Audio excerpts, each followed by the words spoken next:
ஒருவன் லைலத்துல் கத்ருடைய இரவை அடைகிறான் என்பதை அவன் எப்படி அடையாளத்தை கொண்டு ஓரளவு முடிவு செய்ய முடியும்? அல்லாஹ்வுடைய தூதர் ஸல்லல்லாஹு அலைஹி வஸல்லம் சொன்னார்கள், லைலத்துல் கத்ருடைய இரவை நீங்கள் அடைந்தால், அல்லாஹ்வுடைய தூதருக்கு முன்னால் அந்த இரவை பற்றி பேசப்படுகிறது. அல்லாஹ்வுடைய தூதர் சொன்னார்கள், அந்த இரவில் சந்திரன் இருக்கும்.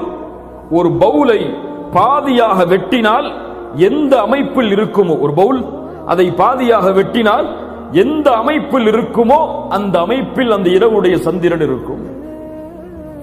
அல்லாஹ்வுடைய தூதர் ஸல்லல்லாஹு அலைஹி வஸல்லம் சொன்னார்கள், லைலத்துல் கத்ர், அந்த லைலத்துல் கத்ருடைய இரவு லேசான ஒரு இரவாக இருக்கும். வெளிச்சம் சூழ்ந்த முழுவதுமான வெளிச்சமான ஒரு இரவாக இருக்கும். அந்த நாளுடைய, அந்த லைலத்துல் கத்ருடைய நாள் அதிகமான வெப்பமானதாகவோ அதிகமாக குளிர்ச்சியானதாகவோ இருக்காது, நடுநிலையோடு இருக்கும்.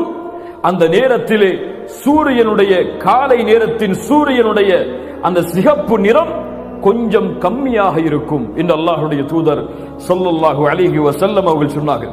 மேலும் அல்லாஹ்வுடைய தூதர் ஸல்லல்லாஹு அலைஹி வஸல்லம் சொன்னார்கள், லைலத்துல் கத்ருடைய இரவில் உதிக்கக்கூடிய சூரியனுக்கு கதிர்கள் இருக்காது. சூரியனுக்கு கதிர்கள் இருக்காது. இந்த அடையாளங்கள் தான் அல்லாஹ்வுடைய தூதர் ஸல்லல்லாஹு அலைஹி வஸல்லம் சஹீஹான அடிப்படையில் இன்னும் சில அடையாளங்களை சொன்னார்கள்.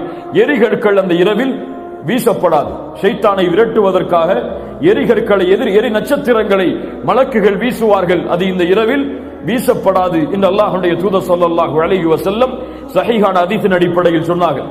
இது மட்டுமல்லாமல் இன்னும் மக்களிடத்திலே சில புழக்கத்திற்குரிய ஹதீஸுகள் எல்லாம் இருக்கிறது. லைலத்துல் கத்ருடைய இரவை அடைந்தால் நாய் குறைக்காது. இருக்கிறதா இல்லையா?